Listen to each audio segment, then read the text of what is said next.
My name is Jessica Miller, and I still remember the weight of that mahogany-paneled room the day my parents read the will.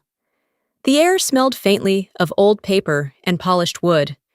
My sister sat at the table, her fingers already curling possessively around a crystal glass of champagne. The lawyer cleared his throat, and in the next breath, my parents handed her $10 million, then turned to me with a smile that cut deeper than any blade. "Go earn your own." The words didn't just land, they burned. Every gaze in the room shifted, and I could feel their silent judgment pressing in. My hands stayed on my lap, but my mind was already moving quietly, deliberately, toward a future they couldn't see coming. I didn't say a word. Silence, I'd learned, was often sharper than any outburst. The lawyer's voice droned on about trust tax implications and the formal transfer of assets. My sister's laughter, soft and smug, slipped between the sentences like a knife through silk. She didn't even try to hide her triumph. My parents avoided my eyes, flipping through documents, as if the ink itself mattered more than their daughter sitting across from them. I studied them in return. My father's hair, once thick, had thinned to a harsh comb-over. My mother's pearls gleamed under the chandelier, every bit as cold as the look she gave me. When the last paper was signed, my sister leaned back in her chair, champagne glass in hand, and said, "Guess this makes things official." I smiled, small-controlled. It does. The room quieted, the kind of pause that asks a question without words. I stood smoothing my skirt and reached for my coat draped over the back of the chair. My movements were deliberate, unhurried, the way you close a chapter you never intend to read again. The lawyer glanced at me. "Miss Miller, would you like a copy of the no?" I said, cutting him off gently. "I won't need it." I walked toward the door, my heels muted against the thick carpet. Just as I reached the threshold, I felt my sister's eyes on me, heavy with the satisfaction of someone who thinks they've won. I didn't give her the courtesy of looking back. Outside, the late afternoon sun was sinking toward the horizon, painting the city skyline in copper and shadow. The air tasted of exhaust and early winter. I stood on the curb for a moment, letting the cold settle into my bones, letting it ground me. It wasn't anger driving me, it was clarity. They thought they'd close the book on me today, but I knew better. This was only the preface. When the driver pulled up, I slid into the back seat, the leather cool against my skin. "Where to, ma'am?" he asked. I gave him the address. Not to an apartment, not to any place they knew I lived, but to an office with my name on the door, one they didn't know existed. I watched the city blur past the faintest curl of a smile on my lips. They'd told me to earn my own. I already had. The elevator doors opened to the 34th floor, revealing a quiet lobby with a panoramic view of the city. A receptionist looked up her face, breaking into a professional smile. "Good evening, Ms. Miller," she said. I nodded and walked past her into my office, floor-to-ceiling windows, minimalist furniture, and the faint hum of machines in the server room next door. My desk was bare, except for a single silver frame, a photograph of a small coastal town at dawn. The place I'd gone to rebuild myself after my family made it clear I was nothing to them. I hung my coat powered on my computer and began reviewing the quarterly reports. Numbers had always been my quiet language, one my parents never cared to understand. They valued showmanship and appearances. I valued precision and results. 7 years ago, I'd walked out of their lives with nothing but a second-hand laptop and a rented basement apartment. I worked 2 jobs days as a junior analyst at a small investment firm, nights coding freelance for clients who didn't know or care about my last name. The days blurred into years, but each late night taught me how to read markets, how to spot shifts before they happened, how to turn $1,000 into $10,000 without flashing it on social media. Tonight, the reports confirmed what I already knew. My company had just closed a deal that would put us in the top 5 firms in the region. Quietly, without headlines or applause, I'd built something my parents could never buy, independence that couldn't be taken away. My phone buzzed. A message from my operations director, client dinner confirmed for tomorrow, location sent to your calendar. I typed a brief reply and leaned back in my chair. The irony wasn't lost on me. Tomorrow's dinner would be at the same luxury restaurant where my parents had once forgotten to invite me to my sister's engagement party. Back then, I'd been nursing a bruised ego and a cheap glass of wine alone in my apartment. Tomorrow, I'd be the one hosting. I stood by the window, watching the city's lights flicker on one by one. Somewhere out there, my family was probably celebrating their latest victory, blissfully unaware that the ground beneath them had already shifted. They thought they'd left me behind, but I'd been ahead of them for years. The next morning, I was in the middle of a budget review when my assistant buzzed in. "There's someone here to see you," she said, her tone cautious. "She says it's urgent." I frowned. "Who, Pause. "Your mother." For a moment, the only sound in the room was the faint hum of my computer fan. I hadn't seen her in years, not since the will reading. I could have told my assistant to send her away. But instead, I closed the file on my screen and said, "Let her in." The door opened, and there she was, perfectly tailored pearls around her neck, the same faint perfume I remembered from childhood. She took in the office with a quick sweep of her eyes, masking whatever surprise she might have felt. "Jessica," she said like the name tasted strange on her tongue. "Mother," I replied, my voice neutral. She sat without being asked, crossing her legs. "Your sister is getting married," she said as if this were breaking news. "We're hosting a dinner tomorrow for close family and important guests." She hesitated. "We'd like you to be there." It was almost laughable. Years of silence, and now they wanted me at a table they once made sure I couldn't approach. I tilted my head slightly. "Why now?" Her eyes flickered just for a second. "It would mean a lot to your sister." I didn't bother pointing out the lie. "Fine," I said, leaning back. "Text me the details." The corner of her mouth twitched, maybe irritation, maybe relief. She rose, gave the room one last glance, and left without another word. When the door shut, I exhaled slowly. I wasn't naive enough to think this was an olive branch. It was a move on their part, an attempt to control a narrative I hadn't even stepped into yet. But they didn't know the dinner was already on my calendar. Not as a family obligation, but as a client engagement, which meant tomorrow I wouldn't be arriving as the daughter they dismissed. I'd be arriving as the person signing the contracts that kept that very restaurant in business. As the sun dipped below the skyline that evening, I thought about the seating arrangements, the introductions, the way eyes would shift when my name was announced in a different context than they'd ever heard before. They had built a world where I didn't belong. Tomorrow, I'd walk right into it and own the room. The restaurant's valet lane glowed under soft golden lights. I stepped out of the black town car, the chill of early evening brushing against my skin. The maitre d' noticed me instantly, his expression brightening. "Ms. Miller," he said warmly, "your table is ready. Right this way." The sound of my heels against the polished marble floor was steady, deliberate. I could feel the eyes of a few patrons turn my way, not out of recognition, but because presence can speak louder than introductions. The private dining room was set in warm amber light, the long table dressed in white linen and crystal. At the far end, my family was gathered, my sister, in an ivory silk dress, my parents seated like hosts of a royal banquet. Their laughter faltered when they saw me. "Jessica," my father, said, his tone polite but distant. "You made it." I smiled faintly and took the empty chair at the opposite end of the table, across from the man who would soon be my client. He stood extending his hand with a genuine grin. "Jessica Miller. I've heard a lot about you." My parents exchanged a glance, confusion flickering, but they said nothing. Conversation flowed around the table, most of it light and shallow. I answered when spoken to, keeping my tone measured. I watched my sister, basking in attention, drop subtle remarks about her incredible fiancé and their future together. It was theater, the kind they'd perfected. Midway through the first course, the restaurant's general manager entered the room. He approached me, directly, bending slightly. "Ms. Miller, the contract is ready for your review whenever you're ready. We'll accommodate any changes you request."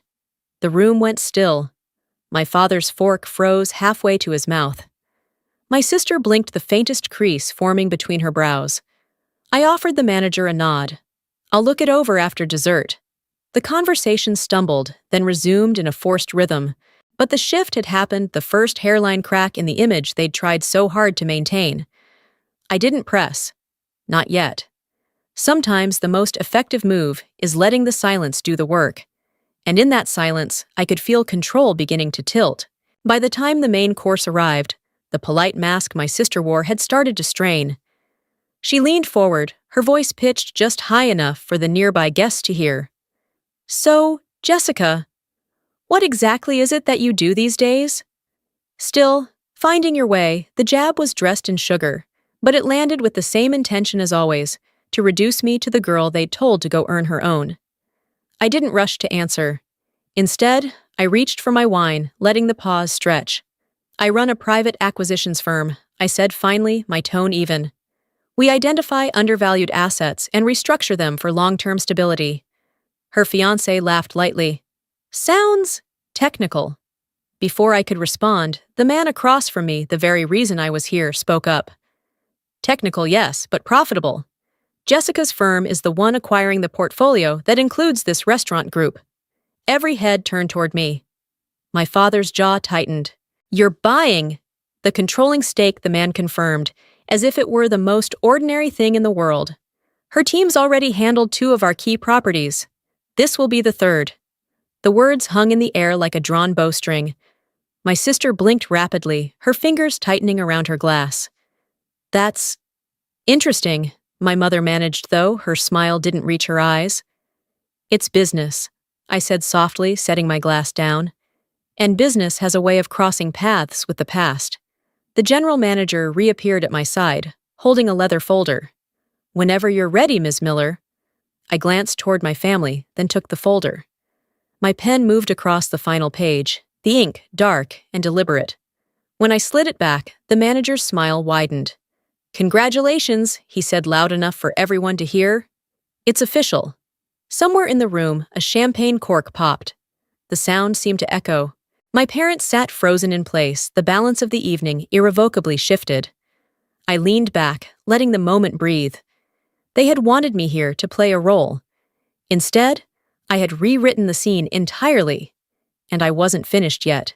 The plates for dessert were being cleared when the restaurant's sommelier entered with a bottle cradled in his arms like a priceless artifact. He approached our table, addressing the client beside me first. "As per your request, sir, we've prepared the 1982 Chateau Lafite for this evening compliments of Ms. Miller." A few nearby tables glanced over at the sound of the wine's name. My father's eyes snapped to mine. "You brought that in, I own it," I replied simply. "Seller acquisitions come with certain privileges." The sommelier uncorked the bottle with ceremonial precision, pouring a taste into my glass first. The aroma of aged oak and dark berries drifted upward, rich and unmistakable. I took a slow sip, savoring it not for the flavor alone, but for the silence that followed. It was my sister who broke it. "So all this time, while we thought you were..." She stopped herself, biting back the word. Struggling, I offered my tone calm. "That's the thing about assumptions. They usually serve the one making them, not the one being judged." The client chuckled, glancing at me with admiration. "Jessica, when the board heard you'd take over, they called it the smartest move we've made in years." The words were casual, but the impact was surgical. My parents shifted in their chairs, the full weight of the evening beginning to press on them. A few guests had started whispering. I could feel the current in the room change. This was no longer just a family dinner. It had become a public stage. I leaned forward slightly, resting my hands on the tablecloth. "I didn't come here to gloat," I said quietly. "But I also didn't come here to sit quietly in the shadow you built for me." The general manager returned one last time, placing an embossed envelope in front of me. "The welcome package for the new owner," he said with a subtle bow. My sister's fork clinked against her plate. My father's lips parted as if to speak, but nothing came. I slid the envelope aside without opening it, letting them sit with the knowledge of what it meant. The power they'd once held so tightly had slipped piece by piece across the table into my hands. And the night wasn't over. The clink of glassware and the low hum of conversation began to rise again, but there was a tension threaded through it, now a collective awareness that something had shifted. The client beside me pushed his chair back and rose glass in hand. "Ladies and gentlemen," he began, his voice carrying easily over the tables. "If I may have a moment." The room quieted. Even the waitstaff paused in their movements. "It's not often," he continued, "that I get to witness a business transition handled with such precision and discretion. Tonight marks the official change of ownership for this entire restaurant group, and the new majority owner is—" He turned to me with a smile that was equal parts respect and pride. "Jessica Miller." It was as though every sound in the room froze mid-air. Forks hovered above plates, glasses stilled mid-sip. My parents' faces drained of color, my sister's lips parting, as if to form a protest she couldn't quite voice. A wave of murmurs rolled through the guests, my name repeated, in hushed, incredulous tones. I stood not hurriedly, but with the same measured calm I'd carried since walking in. "Thank you," I said, my voice steady. "This isn't just a business for me. It's about building something that lasts, something resilient." I let my gaze move deliberately across the room, settling briefly on my family. And sometimes the people you least expect are the ones who can make that happen. Polite applause began scattered at first, then growing as more guests joined in. The sound was a physical thing pushing against the carefully curated hierarchy my family had built around themselves for years. My father's hands rested stiffly on the table. My mother looked everywhere but at me. My sister tried to force a smile, but it flickered like a candle in wind. The general manager approached with a sleek black folder. "If you'd like, Ms. Miller, we can move your private office to the upstairs suite by next week." His words were loud enough for the nearest tables to catch. I inclined my head. "That will be fine." From the far corner, a photographer apparently on hand for another event snapped a frame. The flash caught the moment in stark relief, me, standing tall, glass in hand.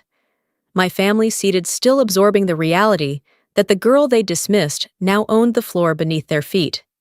The applause tapered off, replaced by an undercurrent of conversation I didn't need to hear to understand. The narrative had changed right here, right now, in front of them all. I sat back down, my pulse steady. This wasn't about revenge, not entirely. It was about reclamation, about taking back the space they'd told me I didn't deserve. And judging by the way they now avoided my eyes, they understood that better than anyone. The rest of the evening moved in fragments, half-heard conversations, the occasional clink of cutlery, and my family's stilted attempts at small talk that dissolved before they reached my ears. The power balance had shifted, and we all knew it. When the coffee was served, I thanked the client and the general manager, then rose from my seat. My chair scraped softly against the floor, but it might as well have been a thunderclap. My father glanced up, but he didn't speak. My mother's gaze stayed fixed on her untouched dessert. I set my linen napkin neatly on the table. "It was good to see you all," I said, my tone even neither warm nor cold, just final. "I have an early morning meeting." My sister's voice cracked on my name. "Jessica." I looked at her, not with anger, but with the quiet certainty of someone who had finally stopped chasing approval. "You don't have to say anything," I told her. "You already said enough years ago." For a moment, there was only silence between us, thick with everything that had been unsaid for too long. Then I turned, walking toward the exit. The soft hum of the restaurant swelled behind me, the conversations picking up again now that the scene had passed. Outside, the air was crisp, carrying the faint scent of rain. My driver stepped forward to open the car door, but I paused on the sidewalk, looking back at the glow of the restaurant windows. Somewhere inside, my family was sitting in the very space they had once believed was theirs to rule, now firmly under my control. It wasn't triumph I felt. It was release. The years of being dismissed, underestimated, and excluded had ended not with a shouted argument or a dramatic scene, but with a signature, a contract, and a steady refusal to be diminished. I slid into the back seat, closing the door behind me. As the car pulled away, I let the city lights blur into gold and silver streams against the glass. For the first time in years, I wasn't thinking about what they had taken from me. I was thinking about what I had built for myself, and that was worth more than any inheritance.